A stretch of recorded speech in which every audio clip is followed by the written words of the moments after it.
자, 빌립보서 네 번째 시간인데요. 제가 이 말씀, 3장 말씀을 이제 준비를 하면서 들었던 이야기가 하나 생각이 났습니다. 예전에 어떤 이야기를 제가 들었었냐면, 힐러리 클린턴 아시죠? 힐러리 여사가, 그 영부인 시절에, 대통령 영부인 시절에 벌써 30년 전 얘기인가요? 방글라데시를 방문한 적이 있다고 하더라고요. 방글라데시를 방문을 했는데, 물론 방문한 것은 사실이에요. 방문한 것은 사실인데 이 이야기가 그 상황을 이렇게 좀 그럴듯하게 각색을 한 건지 아니면 실제로 그런 일이 있었는지는 저는 아직 그 진위를 파악하지 못했지만 어쨌든 방글라데시를 이제 방문을 했을 때 그 하루는 이제 그 방글라데시가 알겠지만 상당히 못 사는 나라잖아요. 그 못 사는 나라에서도 더 시골에 있는 어떤 그 사는 그 마을을 그 힐러리 여사가 방문을 한 적이 이제 있다고 하더라고요. 그래서 거기에 있는 이제 정말 어렵고 힘든 이제 여인들, 여성들을 이제 만나기 위해서 아무래도 대통령의 부인이니까 이제 그 사람들을 만나기 위해서 갔는데 그 방글라데시에 있는 그 여인들의 입장에서는 미국이라고 하는 엄청나게 큰 나라에 대통령의 부인이라는 사람이 오니까 또 얼마나 또 신기하고 반가웠겠어요. 그래서 근데 힐러리 여사하고 이제 그런 여성들이 이제 만나서 이야기하는 상황이 있었는데 이게 부러운 눈초리를 보지 않았겠습니까? 백인이고 부러운 눈초리를 보다가 그 중에 한 이제 방글라데시 여인이 용기를 내서 이제 물어보기를 이렇게 엄청나게 이렇게 복이 있고 부자고 잘 사는 나라의 사람이니까 그 여성이 이렇게 힐러리 여사에게 물어봤다고 그러더라고요. 그래서 당신 집에 소는 몇 마리겠어요? 라고 물어봤다는 거예요. 그래서 힐러리 여사가 우리 집엔 소는 없다고. 그랬더니 그 여자가 갸우뚱하더니 그러면은 자녀가 몇 명이시냐고. 그래서 나는 딸이 하나 있다고 했더니 갑자기 그 이제 방글라데시에 있는 여성분들이 그 힐러리 여사를 상당히 불쌍한 눈으로 이제 봤다는 그런 이야기가 이제 생각이 났어요. 이 행복이라는 거, 이 정말 부자라는 거, 이 정말 권력이라는 것을 바라보는 시선이 말이에요. 그 사람이 나고 자란 배경에 따라 얼마나 그 잣대가 기준이 달라질 수가 있는지를 우리가 한번 생각해 볼 수 있는 그런 예화라고 이제 생각이 들어요. 오늘 말씀에 우리가 보는 이 말씀도 이 빌립보서 3장 말씀은 그냥 불신자들에게 주어진 말이 아닙니다. 예수를 잘 믿고 빌립보 교회라는 초대교회, 정말 극심한 핍박과 박해가 있는 그럼에도 불구하고 믿음을 지켜서 예수를 믿고자 하고 전도를 하고자 하는 그 교회에게 성령께서 사도 바울을 통해서 말씀을 전하는 거예요. 그래서 저들은 열심으로 하나님을 섬기고자 하는 사람들이에요. 그러니까 이 말씀은 엄밀히 말하면 예수를 믿지 않고 열심이 없고 하나님을 향한 사랑과 뜨거움이 없는 사람에게는 사실 그렇게 크게 와닿지 않을 수도 있어요. 그러나 여러분들과 마찬가지로 나는 정말 하나님을 그냥 썬데이 크리스찬으로 살아가려고 하는 것이 아니라 정말 하나님을 제대로 믿고 싶고 하나님을 온전히 섬기고 싶고 하나님을 기쁘시게 하고 싶다는 그런 열망이 일단은 먼저 우리에게 있어야 합니다. 이제 그런 열망으로 하나님을 섬기고 교회를 섬기고 온전한 신앙생활을 하려고 하는데 그런 사람들 중에 오늘 이 빌립보서 3장에 이제 바울이 말하고 있는 것 같이 그럼에도 불구하고 온전한 하나님의 말씀대로 살아가지 못하고 있는 사람들을 사도 바울이 정말 불쌍히 여기고 안쓰러운 마음으로 사랑의 마음으로 그들에게 권면한 말이에요. 권면한 말이에요. 그렇기 때문에 우리가 오늘 이 말씀을 잘 들을 때 정말 나에게도 이런 모습이 있지 않나를 겸손한 마음으로 돌아봐야 됩니다. 왜냐하면 성경은 빌립보 교회 사람들에게만 전한 것이 아니라 빌립보 교회와도 같은 모든 예수를 믿는 우리 모두에게 특히 열심히 있고 하나님을 온전히 섬기고자 하는 이런 마음이 충만한 사람들에게 하시는 말씀이라는 거예요. 그러니까 먼저 우리가 기도해야 될 것은 주여 만약에 열심이 없다면 만약에 뜨거움을 잃어버렸다면 만약에 첫사랑을 잃어버렸다면 그것을 회복시켜달라고 먼저 기도를 해야 됩니다. 그리고 그 다음에 나의 인간적인 마음을 지난 시간에 봤지만은 여성분들이 이제 순두개 유오디아 이런 사람들이 하나님을 싫어해서 교회를 파괴하기 위해서 그렇게 한 것이 아니었어요. 자기 딴에는 열심으로 섬긴다고는 하지만 그 열심 가운데 인간적인 마음이 녹아 있었기 때문에 충돌을 하게 되고 당을 짓게 되고 교회가 갈라지게 되는 것이죠. 그런 것처럼 내가 열심으로 하나님 섬기고 싶다고 할 때 더 우리는 정말 민감하게 성령께서 우리에게 하시는 말씀을 이제 들어야 됩니다. 그것이 오늘 3장에 관한 이제 내용인데요. 이 3장에서 우리가 볼 수 있는 빌립보 교회의 배경은 그 당시 초대교회라면 어느 교회나 겪을 수 있는 상당히 심각한 문제가 빌립보 교회에도 있었어요. 어떤 문제가 있었냐면 바로 율법주의라고 하는 문제가 있었어요. 율법주의. 왜냐하면 이 초대교회 시절에는요, 비록 복음이 이제 예루살렘과 유대와 사마리아와 이제 아시아를 넘어 소아시아를 넘어서 이제 유럽으로 이제 복음이 전파되고 있다고는 하지만 아직은 이방인들보다는 흩어져 사는 유대인들이 훨씬 더 예수를 많이 믿고 복음을 그렇게 어디까지 그렇죠. 흩어져 있는 많은 유대인들이 주로 교회의 주축이 되어 있었어요. 그런데 유대인들은 율법을 떠나서는 유대인을 설명할 수가 없어요. 유대인과 율법은 하나입니다. 그냥 한 몸이에요. 그러니까 유대인들에게서 율법을 떼고 생각한다는 것은 한국 사람에게 뭐 김치 없이 살아가는 것과 한식거 없이 살아가는 것과 똑같아요. 그러니까 저도 이제 옛날에 말이에요. 일주일간 플로리다를 이제 여행을 한 적이 있어요. 일주일간 아이도 없을 때 일주일간 플로리다를 이제 여행을 하고 밤 비행기를 타고 LA에 오자마자 제일 먼저 간 곳이 호돌입니다. 24시간이니까 거기는 너무 한식이 먹고 싶은 거야. 너무 김치가 먹고 싶고 너무 이 속을 시원하게 하는 음식을 먹고 싶은 거예요. 그런 것처럼 한국인과 한식은 뗄래야 뗄 수 없는 관계가 있는 것처럼 유대인들에게는 율법을 뗄래야 뗄 수가 없는 거예요. 그런데 이제 복음이라고 하는 것은 너희가 율법을 1.1획도 어기지 않고 온전하게 하나님을 섬겨야만 의롭다고 할 수가 있지만 우리 인간은 죄인이기 때문에 절대로 너는 율법을 완전하게 다 지킬 수가 없기 때문에 하나님께서 율법이 아닌 또 다른 의, 즉 예수 그리스도로 말미암아 그의 죽으심과 부활하심을 믿기만 하면 내가 너를 의롭다라고 칭하게 해주시는 그 하나님의 의를 내가 입었는데, 그래서 구원을 받았는데 유대인들 입장에서는 그게 편치가 않은 거예요. 왜냐하면 유대인과 율법은 하나이기 때문에. 그래서 흩어져 있는 많은 이제 교회들의 주축이 유대인들이니까 이런 사상이 아주 급속도로 퍼졌어요. 너가 예수를 믿었느냐? 잘했다. 예수를 믿고 율법을 지켜야 구원을 얻는다. 라는 그런 율법주의가 아주 널리 퍼지기가 아주 좋은 토양이 바로 초대교회였어요. 그러니까 사도 바울의 초창기에 이 사역은 어떻게 하면 유대인들을 율법으로부터 자유를 얻게 할 수 있을까? 거기에 이 서신서들을 보면요, 거기에 많은 시간을 투자했어요. 율법을 지킴으로 너희가 율법의 행위를 한다고 해서 너희가 구원 얻는 것도 아니고, 율법의 행위를 한다고 해서 너가 더 의로워지는 것도 아니다. 율법의 행위로서는 도무지 너희들은 의로워질 수가 없다.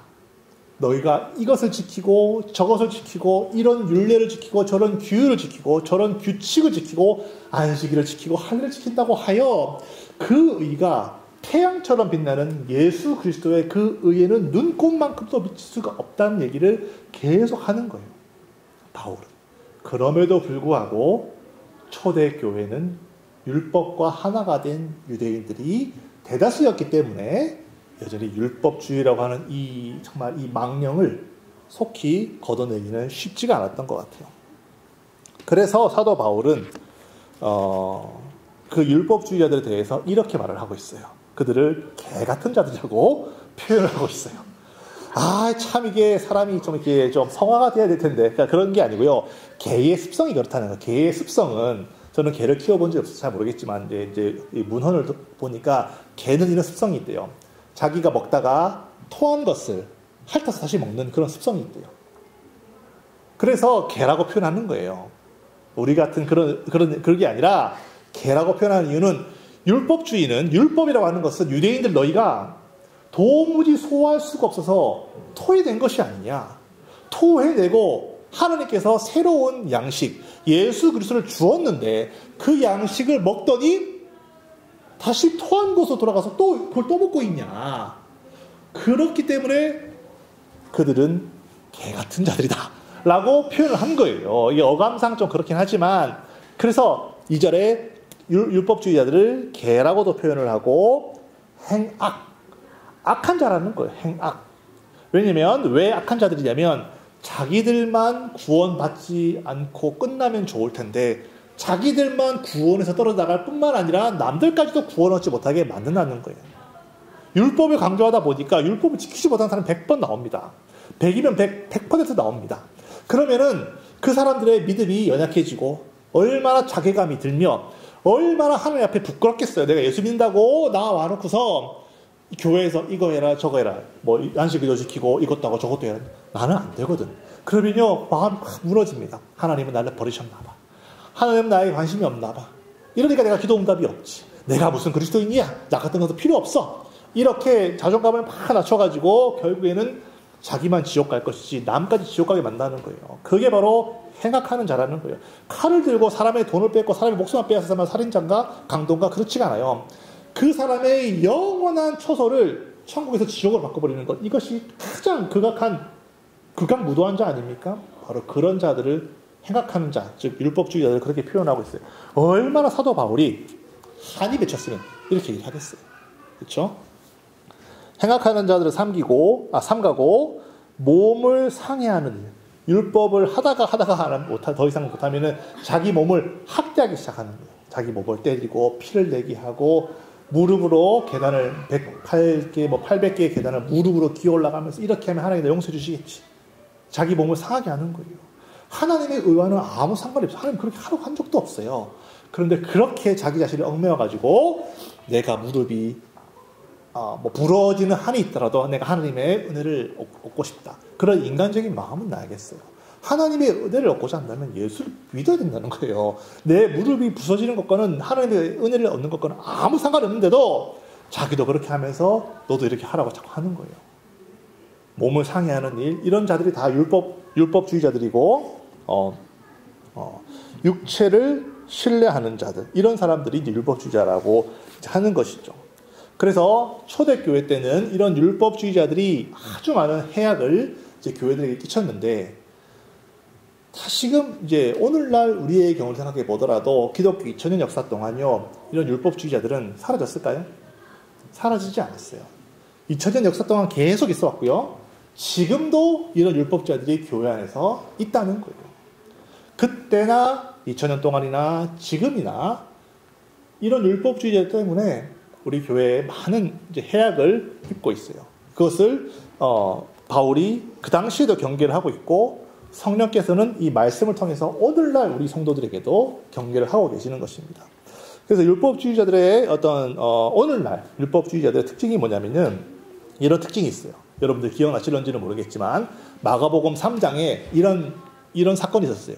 예수님께서 안식일날 회당에 가서 손 마른 사람, 손이 이렇게 말라가지고 손이 이렇게 딱 붙어 있는 거죠. 손이 말라가지고 손을 움직이지 못하는 이런 분을 예수님께서 치료를 해주셨어요. 기적적인 방법으로 치료. 그 손이 말랐던 것이 잘 이렇게 풀어지면서 손이 나왔어요.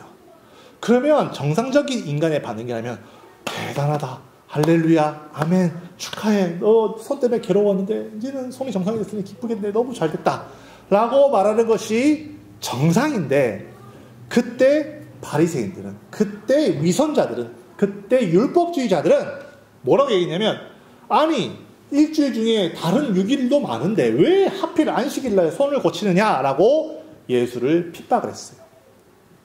이게 바로 율법주의자들의 특징이에요. 율법주의자들의 특징이 뭐냐면, 어느 한 사람의 신앙생활을 놓고 이 사람이 95개는 다 잘하고 있어요. 95개는 다 잘하고 있는데 그것들은 싸그리 무시하고 못하고 있는 몇 개를 딱 확대해가지고 너 이렇게 하면 안 돼 라고 지적하는 사람, 이 율법주의자들이 왜 99개 잘하고 있는 것들을 칭찬하고 그것을 정말 이렇게 잘하고 있다, 격려해 주지는 못할 망정 못하고 있는 그 5가지, 무슨 상황이 있는지, 무슨 어려움이 있는지 알지도 못하면서 왜 극히 작은 그걸 가지고 크게 부풀려가지고 너 이러면 안 돼, 다 너를 위해서 말을 하는 말이야, 너 이렇게 하면 안 돼, 저렇게 하면 안 돼. 왜 그렇게 합니까? 왜 남의 신앙생활에 그렇게 관심이 많냐? 왜 남의 죄 짓는 일에 그렇게 관심이 많냐는 거예요. 이런 말을 해주고 싶어요. 너나 잘하세요. 너나 잘하세요. 너나. 그거는 신앙생활이 아닙니다. 그것은 율법주의입니다. 초대교회 때부터 지금까지 내려오는 자기 자신을 포장해서 나는 리더니까, 나는 목사니까, 나는 너의 영적인 스승이니까 이렇게 말할 수 있어라고 말하지만 말하기 전에 더 많은 기도와 더 많은 격려와 더 많은 헌신을 해주는 것이 저는 온전한 신앙이라고 생각해요. 율법주의자들은 그때나 지금이나 동일합니다. 안식일날 손고친 예수님을 박수 쳐주고 감사하다 그러고 정말로 대단하십니다, 잘하셨습니다라고 말하지 않고 왜 안식일날 사람을 낫게 하느냐라고 핍박하는 사람은 그것이 바로 율법주의자인 것이죠.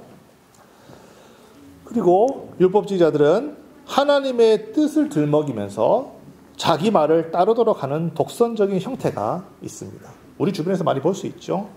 그런 사람들은 독선적이고 독재적이기 때문에 내가 너를 위해서 하는 말이야 라고 하면서 그 사람의 신앙의 자유를 빼앗습니다.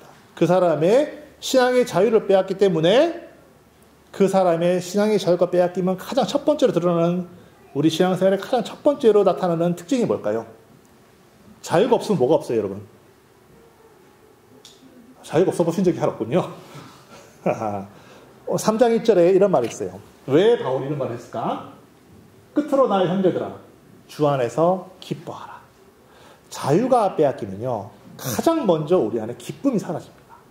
내 신앙의 자유가 없어져 버리면 가장 먼저 드러나는 특징 중에 하나가 바로 기쁨이 없어져 버립니다. 기쁨이 없어져 버려요. 그렇기 때문에 결과적으로는 내가 다른 사람들의 어떤 잘못도 크게 보이고 나는 하나님 앞에서 잘하고 있다. 나는 하나님 앞에서 이것도 하고 저것도 지키고 이것도 하고 저것도 하고 있는, 나는 매주간 주일날 한 번도 예배를 빠지지 않는 주일 성수를 나는 하고 있어. 주일 성수 하는 것은 잘하는 것입니다. 제가 그래서 나쁘다고 말하는 것은 아니에요. 그러나 나는 주일 성수를 하고 있어 라는 것이, 내가 주일 성수를 하고 있다라고 생각하기 시작하면 그때부터는 나의 의가 쌓이는 거예요, 여러분. 그때부터 나의 의가 쌓이면서 주일 성수를 하지 않는 다른 영혼들을 판단하기 시작합니다. 이거는 아니라는 거예요, 여러분. 남의 신앙생활에 관심을 끄세요. 남이 잘하고 못하고 이렇게 생각하면, 아니 목사님 너무 사랑이 없는 거 아닙니까? 아니 남의 신앙생활, 남을 정말 신앙생활 못하게 만들고 남의 정말 예배 빠지는데 그럼 제가 아무 말 하지 말아요? 예, 하지 마세요. 하지 마. 그 사람이 무슨 상황으로 예배를 여러분이 어떻게 아냐는 거예요. 어떠한 상황이 있는지, 어떠한 괴로움이 있는지, 어떠한 이유가 있는지 어떻게 아냐는 거예요. 제가 그렇다고 해서 오케이, 예배 빠져도 되는구나, 그런 생각, 그거는 정말로 죄인의 생각이에요. 예배를 빠지지 않고 매주간 참석을 해도 오늘 말하는 것처럼 하나님의 의에 이르지 않을 수 있다는 사실을 무시무시하게 받아들여야지, 이거 예배 빠져도 되는구나, 지금 그런 얘기를 하는 것이 아닙니다. 그리고 남의 예배 빠진다고 해서 너 왜 예배 빠졌어? 그러면은 너 왜 주중 예배에 빠졌어? 너 왜 기도 모임에 빠졌어? 너 왜 새벽 예배에 빠졌어? 너 왜 이거 빠져? 너 왜 쇠에 빠져? 너 왜 이거? 여러분, 그거는 영혼을 살리는 일이 아닙니다. 여러분 잘 아시겠죠? 그거는 우리 교회에서는 있다 드세요. 정말로 필요 없어요. 그걸로 영혼이 바뀌지 않아요. 그 세리가 하나님 앞에 고개를 들지 못하고 막 울면서 기도하고 있다면 하나님 앞에 기도하다가도 기도를 딱 멈추고 가서 그 세리를 위로해 줘야 됩니다. 그 세리를 안아주고 감싸주고 잘한다고 이렇게 해줘야 돼요. 그게 바로 신앙인이에요. 그게 바로 하나님 믿는 사람이라니까. 저 세리처럼 나는 11조도 잘 갖지 않고 11조 잘 드리는, 하나님 내가 정말 11조 잘 드리는 잘하지 않았습니까? 여러분, 내가 11조를 드리는 겁니까? 하나님께서 나에게 믿음을 주셔서 11조가 나오는 것입니까? 우리는 내 의를, 내가 무언가를 한다는 이 생각을 버려야 한다는 거예요. 하나님 앞에서. 이거는 너무너무 위험한 생각이에요. 물론 우리의 의지가 있죠. 우리가 할 수 있는 일들이 있죠. 하지만 이 모든 것의 공은, 이 모든 것의 영광은 사실은 하나님이 받으셔야 돼요. 내가 이 자리에서 예배를 드릴 수 있다는 것은 하나님께서 나에게 은혜를 베푸셔서 내가 나올 수 있기 때문에 예배를 드릴 수 있는 것이지. 만약에 여기에 정말 집중해서 감사하는 사람은 이 은혜에 이르지 못하는 사람이 불쌍해 보인다는 거예요. 이 은혜를 받지 못하는 사람들을 판단하는 것이 아니라 불쌍하게 보인다는 거예요. 그러니까 그 사람을 위해서 기도하고, 혹시 어려운 것이 없는지, 괴로운 상황이 없는지, 왜 안 나왔어가 아니라 왜 안 나오게 됐을까를 고민하면서 나아간다는 거죠. 우리 모든 이런 자가 정말 온전한 신앙이 될 수 있어요. 이런 자가 되어야만 합니다. 우리 모두가. 저부터도 이제 그렇게 될 수 있도록 제가 많이 기도를 하고 있는데요. 여전히 부족한 점이 많죠. 하지만은 하나님의 뜻은 그러하다는 거예요. 그래서 잠깐 제가 말씀드렸지만, 그러면 어떻게 하면 오늘 3장에 나오는 이 개들을 삼가고 생각하는 자들을 삼가고 몸을 상해하는 자들 같은 그런 율법주의자가 되지 않을 수 있는가? 하나님은 그러면 어떻게 우리가 이러한 올무에서 벗어날 수 있는가? 온전한 신앙인으로서, 하나님 기뻐하시는 자녀로서 되어질 수 있는가? 성경은 그 비결을, 그 방법을 말을 하고 있어요. 그래서 오늘 우리가 다시 볼 텐데요. 이 말씀을 듣기 전에 가장 먼저 우리가 마음에 정말 명심하고 또 명심을 해야 되는 것은, 내가 무언가를 해서 율법주의자가 안 되고 내 의를 드러내지 않는 그런 사람이 내가 되어야지 라고 생각한다면 여전히 문제가 있는 거예요. 내가 이렇게 해서 되어야지라고 생각한다면 여전히 문제가 있어요. 왜냐하면 내가 무언가를 해서 이루어내는 것이 율법주의인데, 심각하게 얘기하자면 그렇다는 건데, 내가 또 무언가를 해서 하나님이 기쁘시게 하는 자가 되어야 되겠다? 여러분, 우리는 무엇을 해야 되면 내가 무언가를 하지 않기를 연습을 해야 되는 거예요. 내가 무언가를 하지 않고 하나님께서 이끌어 주시는 대로 가는, 우리 오늘 찬양에 이런 말이 나왔어요. 제가 찬양을 듣다가 오늘 이 부분을 내가 참 감동을 받았는데, 주께 묶인 나의 모든 삶. 주께 묶였다는 이 표현이 여기도 나와요. 어떻게 되냐면, 자 보세요. 12절에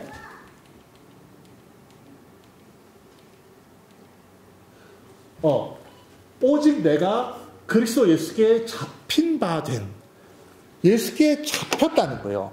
예수께서 나를 지금 온전한 하나님의 자녀로 이끌어 가시기 위해서 나를 잡았다는 거예요. 하나님이. 내가 하나님의 일을 이루기 위해서 내가 이것도 하고 저것도 하고, 이게 아니라 하나님이 나를 잡아주셨어요. 하나님이 나를 잡아서 이렇게 지금 이끌어가고 있다는 거예요. 하나님께서 잡아주신 그 잡힘을 내가 놓지 않으려고 하는 게 중요한 것이지, 하나님 내가 이것도 하고요, 저것도 하고요, 11조도 하고요, 뭐도 하고요, 뭐 1000번째도 하고요, 자꾸만 내가 무언가를 하려고 하는 그 생각을 버려야 됩니다. 내가 무언가를 해서 내 의를 드러내지 않으려고 하는 자체가 말이 안 되는 거예요. 내가 무언가를 하면서 내 의를 드러내지 않겠다니, 무슨 말이에요 그게? 이거는 국어만 하시는 사람이라면 이해하는 거예요. 말이 안 되는 거예요.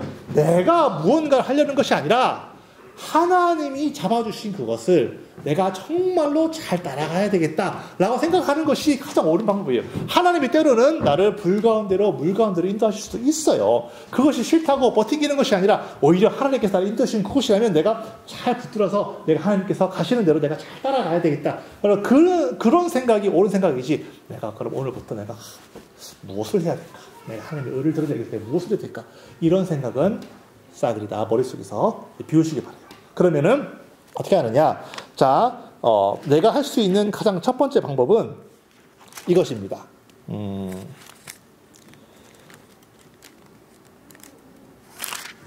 그렇죠. 8절에 내가 모든 것을 해로 여김은, 8절 있나요? 또한 모든 것을 해로 여김은 내 주 그리스도 예수를 아는 지식이 가장 고상하기 때문이다. 여러분, 여기서 지금 우리가 제일 먼저 우리가 무언가를 해서 무언가를 이루어서 라는 생각을 버리고 가장 먼저 우리가 주님 앞에서 지금 온전한 신앙인으로 거듭나기 위해서 가장 우리 먼저 마음속에 딱 잡아야 할 생각이 있어요.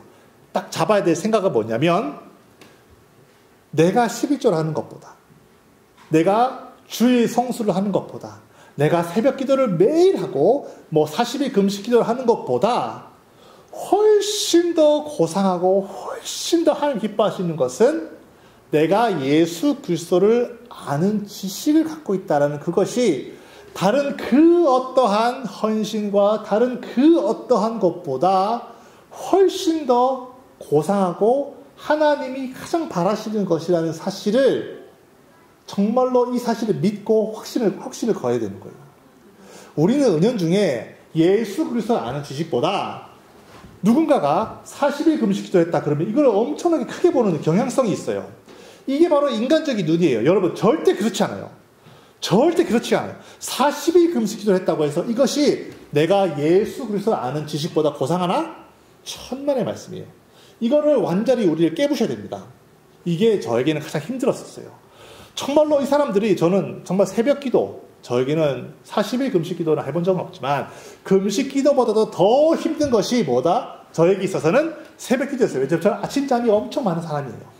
아침잠이 엄청 많은 사람인데 누가 5시에 일어나서 기도한다, 그것도 매일 기도한다 그러면요, 저는 그 사람이 아주 우러러 보였어요. 엄청나게 대단한 사람으로 보였어요. 여전히 제가 육체를 보고 있는 거예요. 여전히 제가 외모를 바라보고 있는 거예요. 매일 그렇게 새벽 기도한다 그러면요, 대단한 사람이다. 아니, 여러분, 새벽 기도 한다는 것이 나쁘다는 말을 하는 것이 아니라 당연히 해야 된다 말이죠. 그렇지만 그것은 좋은 것입니다. 한다면 너무 좋고, 하루에 3시간씩 기도한다 그러면요, 그건 정말 그 사람이 은혜가 충만하고 말씀이 충만하고 성령이 충만하다는 거 저는 알아요. 당연히 해야 됩니다. 그러나 그런 사람을 바라보는 제 자신이, 제 눈이요, 여전히 인간적이라는 거예요. 그 사람의 영적인 행위들은 좋은 것이나 그 사람을 바라보는 나의 눈이 인간적이라는 거예요. 그 사람 바라보는 나의 눈이 인간적이라는 거예요. 이게 문제라. 이거는 예수 그리스도 아는 지식보다 전혀 추앙받거나 전혀 높임을 받을 만한 일이 아닌 거예요. 예수 그리스도 아는 지식이 가장 중요하고 가장 높다는 것을 먼저 알아야 됩니다. 이것은 상당히 내면적인 것이에요. 40일 금식 기도를 하고 주일을 매일매일 예배드리고 새벽 기도를 매일매일 하는 것은 누구나가 쉽게 판단할 수 있는 외모적인 것이에요. 누구나 쉽게 판단할 수 있는 외모적인 것을 누가 했고 하지 않았고를 떠나서 내가 판단한다는 것은 여전히 육체의 눈으로 바라보는 거예요.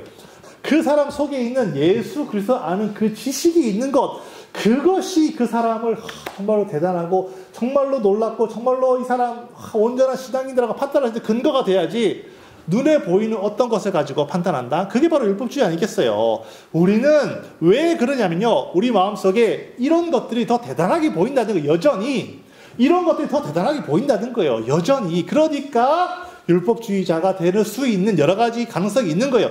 우리는 이 생각을 버려야 됩니다. 이런 것이 중요한 게 아니고 예수 그리스도를 아는 그 지식을 가진 자가 동메달 한 100개 따봐야 금메달 하나 있는 것이 같이 있는 것처럼, 동메달 100개 수천 개 있으나 마나 나에게 있어서 금메달은 바로 예수 그리스도를 아는 바로 그 지식이 내 안에 있다는 것. 저 사람 속에도 그게 있다면 비록 성수를 못한다 하더라도, 비록 정말 새벽 예배에 빠진다 하더라도, 비록 11조 안 한다 하더라도 저 사람은 이미 금메달을 딴 사람이라는 거예요. 누가 누구를 판단합니까? 뭘 가지고 판단합니까?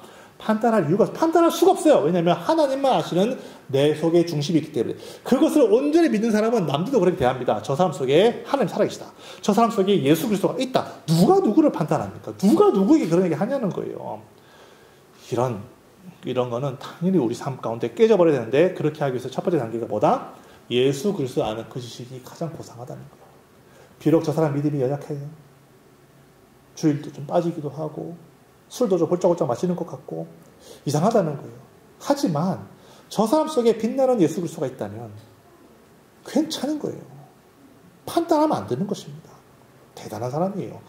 요즘같이 예수 안 믿는 사람들이 널려있는 세상에 예수를 그래도 믿고 있다는 거예요. 그 사람 속에 금빛처럼 찬란한 예수 그리스도가 있다는 거예요. 제일 먼저 예수 그리스도를 아는 지식이 가장 고상한 것이다. 최고로 중요하다는 사실을 믿어야 되는데, 그러면 예수 그리스도를 아는 지식이 뭐냐?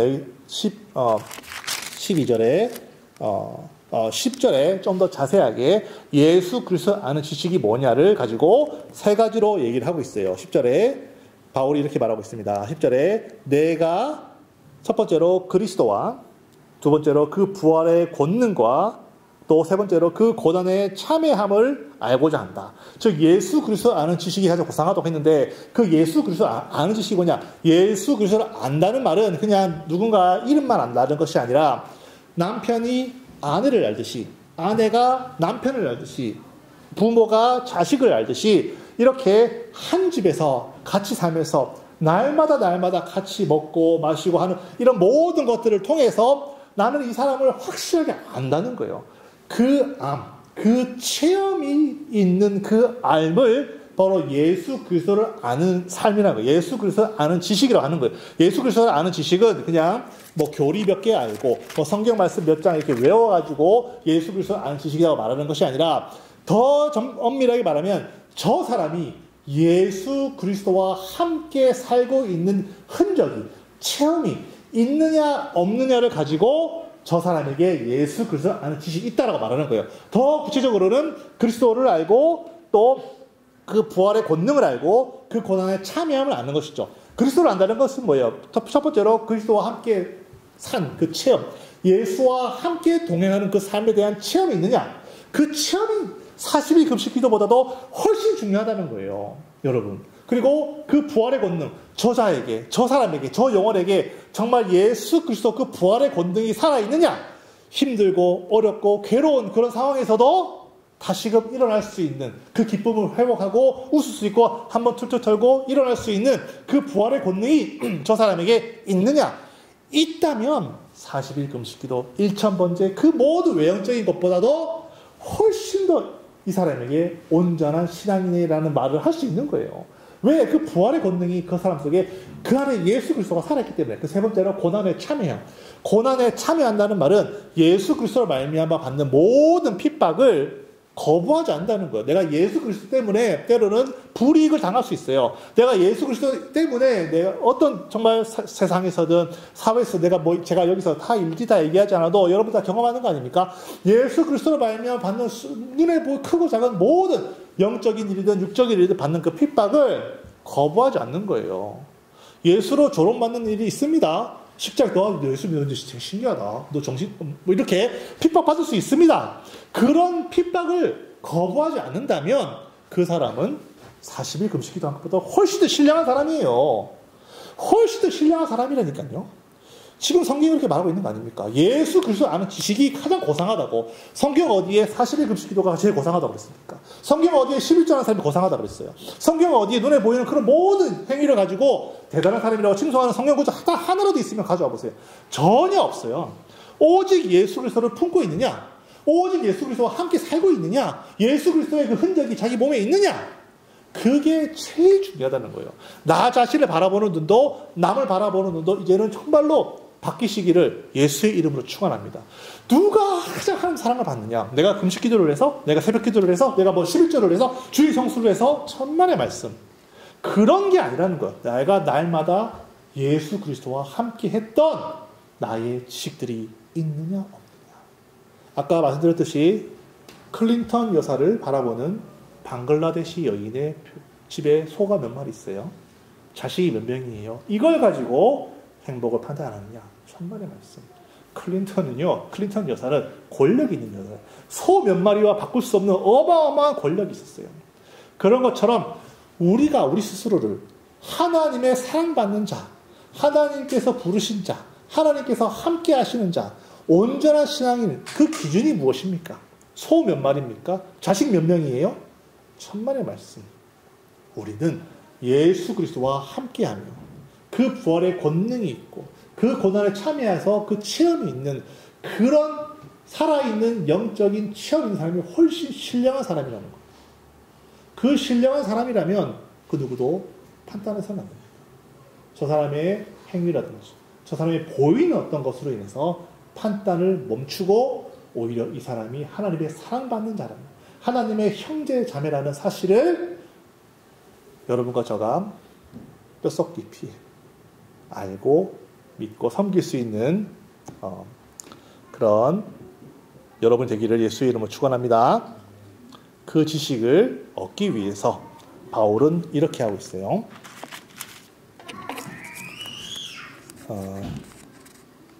자, 11절에 내가 어떻게 해서든지 죽은 자 가운데서 부활에 이르려 하노니 10절에 이런 표현이 있어요. 내가 그리스도와 그 부활의 권능과 그 고난의 참여함을 알고자 하여 그의 죽으심을 본받는다 라는 바울의 표현이 있어요. 자, 우리가 지금 이것이 아까 말씀드렸던 것처럼 예수 그리스도 아는 지식이라고 했어요. 그리스도 부활의 권능, 그 고난의 참여함, 예수 그리스도 아는 지식이라고 했어요. 이 지식을 얻고자 하여 그의 죽으심을 본받는다라고 사도 바울은 그렇게 결심하고 있어요. 그의 죽으심을 본받는다. 즉 사도 바울이 이렇게 말하고 있습니다. 나는 날마다 죽는다. 나는 날마다 죽는다는 거예요.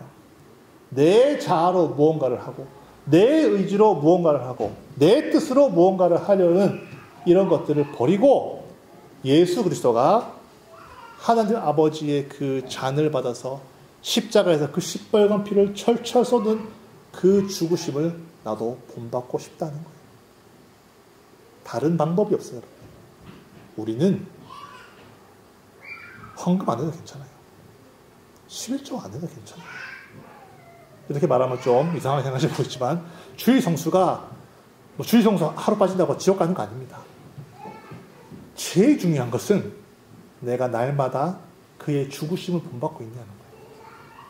예수께서도 의지가 있으셨고 예수께서도 자기 뜻이 있으셨고 예수께서도 아들도 자기의 생각과 자기의 바람이 있지만 아버지 앞에 자기의 원을 내려놓고 아버지의 원대로 되기를 원하나이다 라고 기도했던 그의 죽으심을 내가 정말 날마다 본받고 있어요. 지금 남 돌아볼 여지가 없어요, 여러분. 안타깝지만 누가 누구를 판단하고 누가 누구를 생각합니까?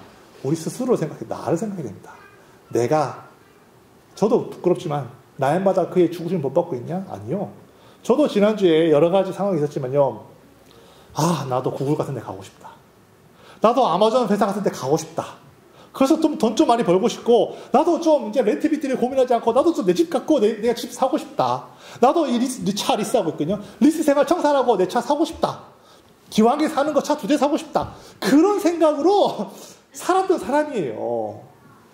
하나님이 나를 부르셔서, 목회자로 부르셔서 살고 있는 나의 삶과 너무나도 동떨어진 삶을 지금 살고 있었던 적도 있어요. 부끄럽지만. 내가 날마다 죽고 있냐는 거예요. 죽으려고 흉내만 냈지 정말로 죽고 있냐는 거예요. 죄송하지만 저도 부족합니다. 우리 모두가 다 그럴 거라고 생각해요. 날마다 죽노라. 날마다 내가 죽고 있냐. 이거 어려운 이야기입니다. 여러분 결코 쉬운. 차라리 이렇게만 말하면 차라리 율법 지키는 게 편할 정도예요. 차라리 율법을 지키는 편이 더 우리에게 신앙생활이 편하다는 거예요. 내가 11조 얼마 하고 매달 헌금 10불 내고 말이지. 그냥 이것 좀 하고 기도 하루에 1시간 정도 하고 말씀 한 3장, 한 3장 정도 하루에 읽고 그냥 그걸로 신앙생활 다 퉁쳤으면 좋겠어요. 나머지 시간들은 다 내 자유를 하고 싶어. 저도 인간이니까. 하지만 하나님이 우리에게 요구하시는 건 그런 게 아니거든요. 죄송한 얘기지만 그런 거는 너무나 쉬운 거라는 거예요. 차라리 내가 날마다 그의 죽으심 본받고 있느냐. 내일부터라도 내가 직장 나가서 예수 그리스도의 죽으심 본받고 있느냐. 내 안에 들끓고 있는 이 욕망과 들끓고 있는 이 야심과 들끓고 있는 이런 모든 나의 이런 정욕들이 여전히 십자가에 못 박혀 있냐. 아니거든요. 그의 죽으심 본받고 있느냐는 거예요.